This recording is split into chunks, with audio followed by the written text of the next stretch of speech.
पश्चिम बंगाल की राजनीति से इस वक्त एक बहुत बड़ी खबर सामने आ रही है। तृणमूल कांग्रेस का अभेद किला माना जाने वाला फाल्टा विधानसभा क्षेत्र ढह चुका है।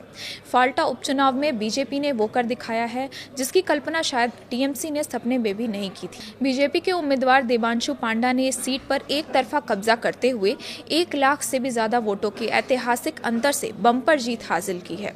इस महाजीत के साथ ही पश्चिम बंगाल में अब भाजपा विधायकों का आंकड़ा बढ़कर 200 से ज्यादा हो गया है। आखिर कौन है देबांशु पांडा जिन्होंने ममता बनर्जी के गढ़ में कमल खिलाया है, आइए जानते हैं। नमस्कार, मैं हूं शिवानी दीक्षित और आप देख रहे हैं न्यूज़ 18 का डिजिटल प्लेटफॉर्म। फाल्टा विधानसभा सीट पर मिली ये जीत साधारण नहीं है। भाजपा के देबांशु पांडा ने अपने निकटतम प्रतिद्वंदी सीपीआई-एम के शंभुनाथ कुर्मी को चारों खाने चित कर दिया।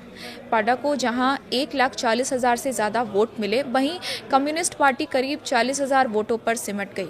सबसे हैरान करने वाली बात यह है कि सत्ताधारी दल टीएमसी इस दौड़ में चौथे नंबर पर खिसक गई है। आइए अब जान लेते हैं कि कौन है फाल्टा सीट से जीतने वाले देबांशु पांडा। दरअसल देबांशु पांडा पश्चिम बंगाल की फाल्टा विधानसभा सीट से भारतीय जनता पार्टी के उम्मीदवार हैं, जिन्होंने हाल ही में हुए उपचुनाव में बड़ी जीत दर्ज कर ली है। पेशे से देबांशु वकील हैं और राजनीति में आने से पहले वो लंबे समय तक कानूनी क्षेत्र में काम भी कर चुके हैं। उन्होंने कलकत्ता यूनिवर्सिटी से एलएलबी की पढ़ाई की है।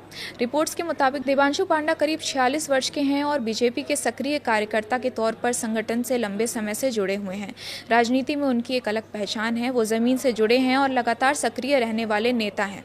फाल्टा सीट पर हुए चुनाव में उन्होंने एक बड़ी उलटफेर करते हुए 1 लाख से ज्यादा वोटों के अंतर से जीत हासिल की है। इस जीत के बाद वो पश्चिम बंगाल की राजनीति में तेजी से चर्चा में आ गए हैं। चुनाव परिणाम के बाद उन्होंने फाल्टा की जनता का आभार जताया और इसे बदलाव की शुरुआत बताया है। वहीं बीजेपी नेताओं ने भी इस जीत को राज्य की राजनीति में एक बड़ा संकेत माना है।